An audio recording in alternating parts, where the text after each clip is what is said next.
اعوذ باللہ من الشیطان الرجیم، بسم اللہ الرحمن الرحیم۔ السلام علیکم معزز ناظرین۔ آج سے ہزاروں سال پہلے جزیرہ عرب کے جنوبی علاقوں میں ایک شہر آباد تھا جسے سبا کہتے تھے، اور وہاں آباد لوگوں کو قوم سبا کہہ کر پکارا جاتا تھا۔ یہاں کے لوگ نہایت آرام میں مبتلا تھے اور نعمتوں میں مبتلا تھے۔ وہاں ہر طرف پھل کے درخت تھے، مگر یہ قوم شرک میں مبتلا تھی، سورج کی پوجا کرتی تھی، اور وہاں بادشاہ سرجیل کی موت ہوئی اور اس کی بیٹی بلقیس نے حکومت کی بھاگ دوڑ اپنے ہاتھ میں لے لی۔ بعض مورخوں نے لکھا کہ بلقیس کے والدین میں سے ایک جنات میں سے ہے، مگر اس کی کوئی بھی دلیل پیش نہ آئی۔ حضرت سلمان فارسی رضی اللہ عنہ کو بہت سے ایسے ممالک تھے جن کے ساتھ تجارت کرنے کا موقع ملا۔ حضرت سلمان رضی اللہ عنہ جانوروں کی عطیت حاصل تھی۔ حضرت سلمان نے ایک دن دربار لگایا اور اس دربار میں چرند پرند سب کو حاضر ہونا تھا، مگر ایک پرندہ ہدہد حاضر نہ ہوا۔ آپ نے پوچھا، ہدہد کہاں ہے؟ آپ نے کہا، اگر وہ اپنی غیر حاضری کی کوئی مناسب وجہ نہیں بتا سکتا تو اسے ذبح کر لیا جائے گا۔ اور اب یہ بات ہو رہی تھی کہ ہدہد حاضر ہو گیا۔ حضرت سلمان نے پوچھا، ہدہد تم کہاں تھے؟ ہدہد نے بڑے احترام سے جواب دیا کہ میں نے اڑتے اڑتے ایک ایسی جگہ پہنچ گیا جہاں لوگ شرک میں مبتلا تھے اور سورج کی پوجا کرتے تھے، اور ان کی ایک رانی جسے ملکہ بلقیس کے نام سے پکارتے ہیں، وہ ایک بڑے تخت پر بیٹھی حکومت کرتی ہے اور اس کے تخت پر بہت سے قیمتی ہیرے لگے ہوئے ہیں۔ حضرت سلمان نے کہا، اگر تمہاری بات صحیح ہے تو میرا یہ خط اس ملکہ تک پہنچاؤ اور اس کو شرک سے ہٹاؤ، اور خط پہنچانے کے بعد وہاں پر بیٹھ کر سننا اس کا کیا رد عمل ہے۔ حضرت سلمان نے خط دیا۔ ہدہد خط لے کر گیا اور اس خط میں لکھا تھا، شروع اللہ کے نام سے جو بڑا مہربان نہایت رحم فرمانے والا ہے۔ ہدہد وہ خط لے گیا اور اس نے جا کر بلقیس کی گود میں پھینک دیا۔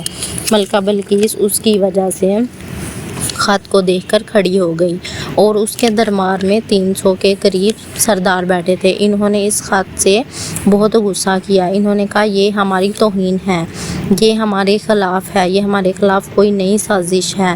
تو ملکہ بلقیس بہت ہی سمجھدار عورت تھی، اس نے کہا، ایسا کچھ نہیں ہے، مجھے پتہ چل رہا ہے یہ کوئی عام شخص نہیں ہے، خدا کا پیغمبر ہے، ہماری حکومت سے اس کو کوئی مسئلہ نہیں ہے۔ ملکہ نے کہا، حضرت سلمان کی طرف اس خط کا میں جواب بھجواؤں گی، اگر انہوں نے قبول کر لیا تو وہ بادشاہ ہیں، اگر اس نے قبول نہ کیا تو اس سے جنگ کروں گی، اگر یہ خط اس نے قبول کیا تو میں خود ان کی پیروی کروں گی، کیونکہ وہ نبی ہیں۔ ہدہد یہ ساری بات سن رہا تھا اور اس نے آ کر حضرت سلمان کو بتا دی۔ حضرت سلمان نے جنات کو حکم دیا، شہر میں داخل ہونے سے پہلے سونے چاندی اور اینٹوں کا فرش بچھا دیا جائے گا، دربار کو اس طرح سجا دیا جائے گا۔ ادھر ملکہ بلقیس نے حضرت سلمان رضی اللہ عنہ کے لیے تحفے بھیجنا شروع کر دیے۔ ادھر تحفے آ رہے تھے کہ حضرت سلمان نے ہر چیز کو سونے اور چاندی سے سجا دیا۔ سب کچھ لے کر قاصد حضرت سلمان کے دربار پہنچا۔ انہوں نے سب کچھ دیکھا اور بہت شرمندہ ہوئے۔ حضرت سلمان نے کہا، تم لوگ مال میری مدد کرنے کے لیے لے کر آئے ہو، تم لوگ دیکھ تو لو، اللہ نے اس سے زیادہ مجھے دیا ہے، وہ اس سے بھی زیادہ ہے، جو تم لے کر آئے ہو یہ میرے لیے کچھ بھی نہیں ہے، لہٰذا تمہارے تحفے ہیں اور تمہیں مبارک ہو، اور تم ان کو واپس لے جاؤ، ہمارا انتظار رہے گا، تم ایک زبردست لشکر لے کر آنا۔ اتنی بات ابھی ختم ہوئی تھی کہ وہ قاصد لے کر سارے تحفے واپس چلا گیا۔ ملکہ بلقیس کو یہ خبر ملی تو وہ سمجھ گئی کہ یہ واقعے میں اللہ کے نبی ہیں۔ ملکہ بلقیس نے کہا، ہم خود ان کی پیروی کریں گے اور ان کے دربار میں حاضر ہوں گے۔ تو حضرت سلمان کو یہ پیغام پہنچا دیا گیا۔ حضرت سلمان نے جنات سے کہا، تم میں سے کون ہے کہ ان کے آنے سے پہلے ان کا تخت اٹھا کر میرے ساتھ رکھ دے؟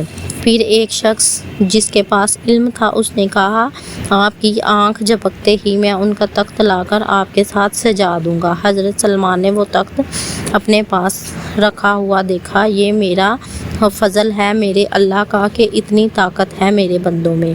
اور پھر ملکہ بلقیس جب حضرت سلمان کے دربار میں حاضر ہوئی تو حضرت سلمان نے کہا، یہ تمہارا تخت اسی طرح کا ہے؟ تو ملکہ نے کہا، ہو بہو اسی طرح کا نظر آ رہا ہے، مجھے لگتا ہے یہ وہی ہے۔ حضرت سلمان نے حکم دیا کہ ایک ایسی عمارت بنانے کا جس میں ملکہ بلقیس کو پیش ہونا تھا۔